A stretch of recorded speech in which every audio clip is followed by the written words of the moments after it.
Hello నమస్తే అండి, welcome to అన్నా కుస్మా కిచెన్. క్రిస్మస్ న్యూ ఇయర్ కి ఇంట్లోనే బేకరీ స్టైల్లో కప్ కేక్స్ చూపించబోతున్నాను. ఒక కప్పు మైదా పిండి సగం పంచదార తీసేసుకొని మిక్సీ జార్ లో వేసుకుంటున్నానండి. పెరుగు తీసుకున్నానండి, అరకప్పు. పెరుగు అనేది బాగా మిక్స్ చేసుకోవాలంటే పంచదార వేసుకోవాలండి.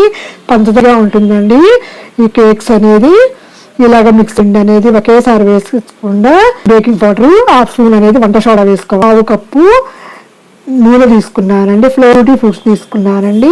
ట్యూటీ ఫ్రూట్స్ అనేది డైరెక్ట్ గా ఇలా వేయకూడదండి. 1 స్పూన్ మైదా పిండి వేసి మిక్స్ చేసేసుకొని పిండిలో యాడ్ చేసుకోవాలండి.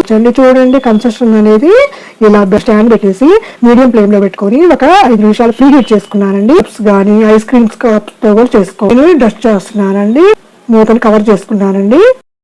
ఇదైతే వస్తున్నాను చూడండి, చక్కగా బేక్ అయ్యాయండి. స్టిక్తో చూసుకోండి, కరెక్ట్ గా వచ్చిందండి. ఇది చల్లారిన తర్వాత డివైస్ చూపిస్తున్నాను చూడండి.